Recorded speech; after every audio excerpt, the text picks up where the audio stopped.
Mastering your body is an example of mobility and calisthenics combined. Machines limit your range of motion. Calisthenics and mobility go hand in hand when you're building functional strength. Today we're going to go through 3 exercises for beginners that you can do in your mobility journey. To mobility and strength, you need to be very strong in your scapulas. Scapula control is the key to mastering every movement and building strong and healthy shoulders. I'm going to show you a simple movement. You place your shoulder or your hands shoulder width apart and your thumbs are facing outward. You want to make sure you're posterior tilting the pelvis and you're pushing through the shoulders in forwards direction. You should never relax your shoulders because that's not scapula protraction. You're activating your serratus anterior to help stabilize your scapulas.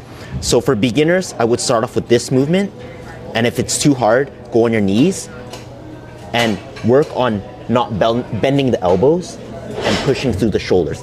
And once you get more and more strong, you're gonna start to be able to push more and more forward while keeping that scapula protraction. I want you to do this exercise with me. So for beginners, you start off in this position, and the more far you move, the easier it gets.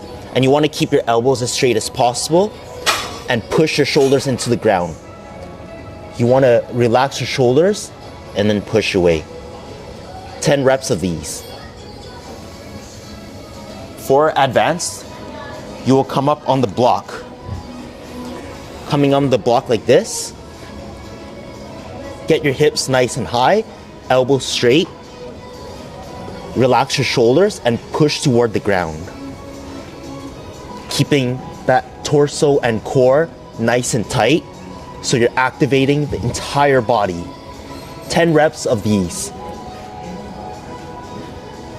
So the next position is shoulder external rotation. The reason why you need to strengthen your rotator cuffs is for stability. Your shoulders are its strongest when they're in an externally rotated position, whether you're doing push-ups, any push-up form, you need your shoulders to be externally rotated. So strengthening this rotator cuffs allows you to do a lot of band-in negatives. So an example of this is to get into an externally rotated position, get the amount of range of motion that you're able to handle, and then slowly let that band win and let that eccentric pull you into a more internal rotation. You want to do also 10 reps of these twice a week.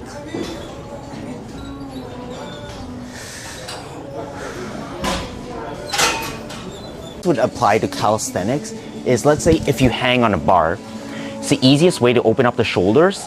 And if you think of bending the bar into an outward direction, you think of externally rotated position of the shoulder. Your external rotation of your shoulders is the most strongest and base position that you need to master before getting that elevation in your scapula. Because if you're not externally rotate your shoulders, you're essentially pulling from your arms. You're not actually doing it from your shoulders. So that's what you should be doing. An example of this, if you were to do it for all my beginners, is do half body weight and then elevate the shoulders, come back down. You just do simple scapula elevation while you're bending that bar.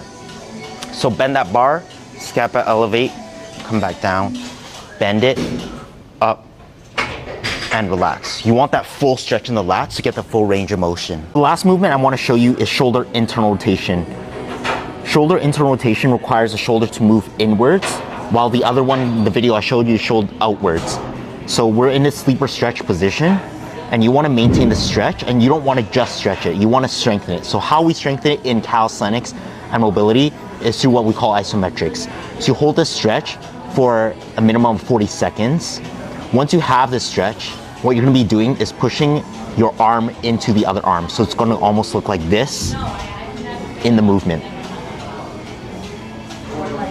So you're going to push up against the arm and you're going to feel your tendons here contracting, and you're going to also push into the other direction while you're doing that.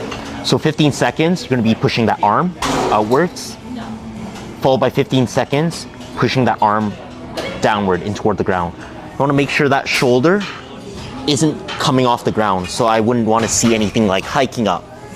So you want to work in your end range of your shoulder. Apply strength into your mobility. I would grab a light pound, and you want to grab a yoga block here and work on your shoulder strength.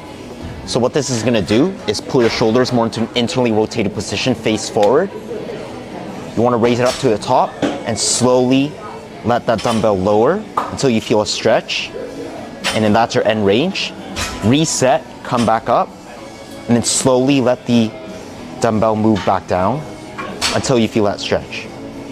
You wanna work until 10 working sets, until your back of your shoulder gets fatigued or you can't hold that form. So this is what we call a beginner calisthenics mobility journey. And this is gonna help you progress towards building a lot of handstands, a lot of push-ups. And if you have all that combined together, you're gonna one day be able to perform a full standing handstand that will look something like this. But obviously that takes time, but you need to master these basics. Make sure if you want more content like this, subscribe for more mobility.